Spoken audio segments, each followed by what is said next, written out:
ngasi ai video ma kadang share torok ke ko ado si je regular oina message nu mayam lakpa do saina hadi venus activate to bagi charts low bara khot para kind torga ma kha leina ko hadi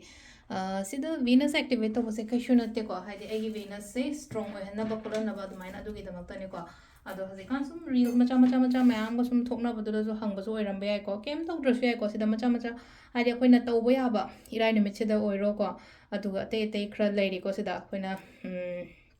ꯀꯩ ꯍꯥꯏꯅꯤ ꯁꯤꯁꯦ ꯇꯧꯕ ꯃꯇꯝꯗ ꯑꯩꯈꯣꯏꯒꯤ ꯉꯁꯥꯏꯒꯤ ꯚꯤꯅꯁꯁꯦ ꯑꯃꯨꯛꯀ ꯍꯦꯟꯅ strong ꯑꯣꯏꯔꯒꯗꯤ ꯑꯩꯈꯣꯏꯗ ꯐꯕꯒꯤ ꯋꯥꯅꯤꯀꯣ ꯁꯤꯂꯩꯁꯦꯀꯣ ꯑꯗꯣ ꯑꯩ ꯁꯤꯗ ꯈꯔ ꯁꯦꯌꯔ ꯇꯧꯖꯔꯛꯀꯦ ꯃꯌꯥꯝꯗꯀꯣ ꯍꯥꯏꯗꯤ ꯁꯤꯁꯦ ꯑꯩꯈꯣꯏꯅ ꯀꯩꯅꯣ ꯇꯧꯕꯤꯕ ꯌꯥꯏꯀꯣ ꯄ꯭ꯔꯦꯛꯇꯤꯁ ꯇꯧꯕꯤꯌꯣ ꯈꯔ ꯌꯥꯝ ꯀꯥ ꯍꯦꯟꯅꯃꯛ ꯅꯠꯇ꯭ꯔꯒꯁꯨ ꯈꯤꯇꯪ ꯄ꯭ꯔꯦꯛꯇꯤꯁ ꯇꯧꯕꯤꯌꯣꯀꯣ ꯑꯗꯣ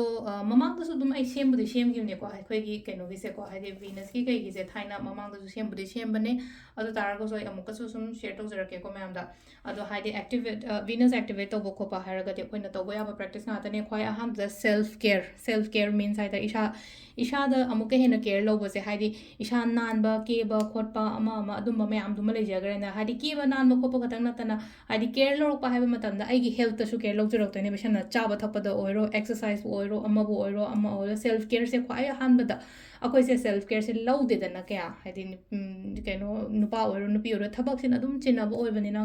ꯁꯦꯜꯐ ꯀꯦꯌꯔꯁꯦ ꯁꯥꯏꯠ ꯑꯝꯗ ꯊꯝꯈ꯭ꯔꯒ ꯑꯇꯩ ꯍꯣꯠꯅꯔꯒ ꯂꯣꯏ ꯂꯩꯕꯗꯣ ꯑꯗꯨꯃꯥꯏꯅ ꯇꯧꯔꯒ ꯑꯅꯝꯕꯅ ꯂꯩꯒꯜꯂꯤꯗꯅꯀꯣ ꯑꯗꯨꯗꯨꯅ ꯍꯥꯏꯗꯤ ꯁꯤꯁꯦ ꯑꯃ ꯂꯩꯔꯦ ꯈ꯭ꯋꯥꯏ ꯐꯥꯔꯁꯇ ꯁꯦꯜꯐ ꯀꯦꯌꯔ ꯀꯣ ꯑꯗꯨꯒ ꯍꯥꯏꯗꯤ ꯐ꯭ꯔꯦꯒꯅꯦꯟꯁꯀꯨꯝꯕ ꯀꯩꯒꯨꯝꯕꯁꯦ ꯑꯗꯨꯝ ꯑꯩꯅ ꯍꯥꯏꯀꯣ ꯍꯥꯏꯗꯤ ꯁꯤꯗ ꯑꯩꯈꯣꯏꯒꯤ ꯀꯩꯅꯣ ꯏꯔꯒ 24 ꯏꯔꯒ ꯍꯥꯏꯗꯤ ꯄꯔꯐ꯭ꯌꯨꯝꯒꯨꯝꯕ ꯀꯥꯞꯄ ꯈꯣꯠꯂꯣ ꯀꯥꯏꯅ ꯉꯁꯤꯗꯩ ꯆꯍꯤ 2-3ꯒꯤ ꯃꯃꯥꯡꯒꯤ ꯚꯤꯗꯤꯑꯣꯁ ꯑꯗꯨꯝ ꯍꯥꯏꯕꯅꯦꯀꯣ ꯑꯗꯣ ꯍꯥꯏꯗꯤ ꯑꯗꯨꯒꯤ ꯄꯥꯔꯠꯇꯨꯃꯁꯨ ꯇꯧꯕꯤꯕ ꯌꯥꯏꯀꯣ ꯑꯗꯨꯒ ꯑꯃꯅꯀꯣ ꯃꯇꯦꯡ ꯇꯧꯀꯣ ꯃꯇꯦꯡꯁꯦ ꯀꯅꯥꯗ ꯇꯧꯒꯗꯕꯅꯣ ꯍꯥꯏꯗꯤ ꯅꯨꯄꯤꯒꯨꯝꯕ ꯀꯩꯒꯨꯝꯕ ꯍꯥꯏꯔꯁꯤꯅꯦꯀꯣ ꯍꯦꯜꯄꯤꯡ ꯋꯨꯃꯟ ꯍꯥꯏꯅ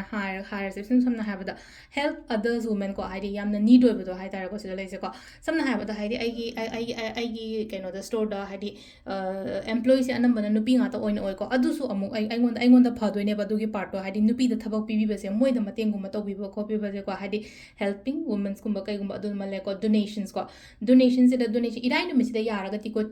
ꯆꯦꯡꯒꯨꯝꯕ ꯑꯗꯩ ꯑꯉꯧꯕ ꯃꯆꯨꯒꯤ ꯄꯣꯠꯁꯦꯀꯣ ꯆꯦꯡ ꯑꯣꯏꯔꯣ ꯁꯪꯒꯣꯝ ꯑꯣꯏꯔꯣ ꯆꯤꯅꯤ ꯑꯣꯏꯔꯣ ꯁꯤꯒꯨꯝꯕꯁꯦ ꯃꯤꯉꯣꯟꯗ ꯃꯇꯦꯡꯒꯨꯝꯕ ꯇꯧꯕ ꯑꯃ ꯂꯩꯔꯦꯀꯣ ꯑꯗꯨꯒ ꯐꯥꯁꯇꯤꯡ ꯍꯥꯏꯗꯤ ꯏꯔꯥꯏꯒꯤ ꯐꯥꯁꯇꯤꯡꯁꯤꯃ ꯀꯩ ꯑꯃ ꯑꯩꯁꯤꯗ ꯏꯗ꯭ꯔꯦꯀꯣ ꯏꯒꯦꯅ ꯇꯧꯔꯝꯕꯅꯤ ꯁꯤꯗ ꯀꯩꯝꯇ ꯏꯗ꯭ꯔꯦ ꯍꯥꯏꯗꯤ ꯏꯁꯨ ꯍꯥꯏꯐꯦꯠꯄꯨꯗꯤ ꯏꯔꯦꯀꯣ ꯍꯥꯏꯗꯤ ꯁꯤꯗ ꯑꯗꯨꯝ ꯏꯔꯁꯦꯕ how to activate ko your venus ko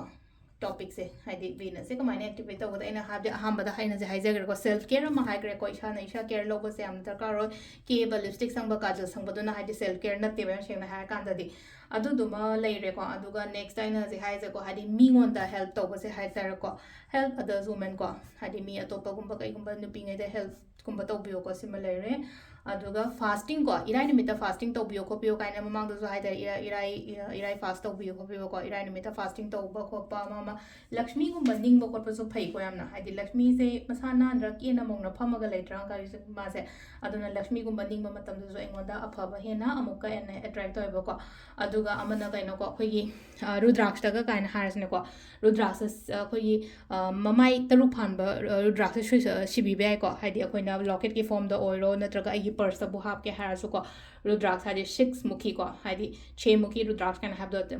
मुखी तरुकी रुद्राक्ष सी बेयाय को सिट्रीन हाइ त को सिट्रीन सी बेयाय को सिट्रीन सी बेयाय डायमंड सी बेयाय को अखोइन सुम सीबो को बसम अखोइन ngam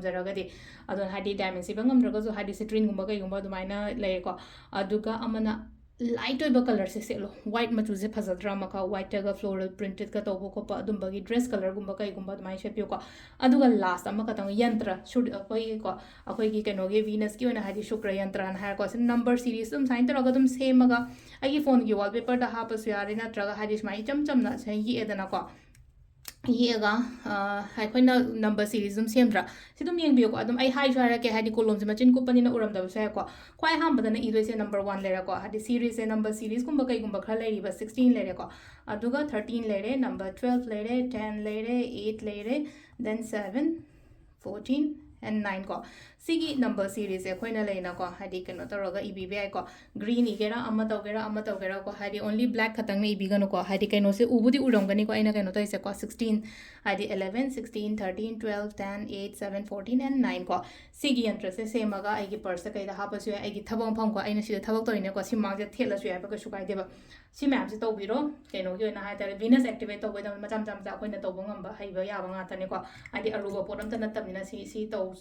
si happen practice to royang bio ko amuka hena phana bagi damak ta ko adu si lere nga sigi video se ma'am thank you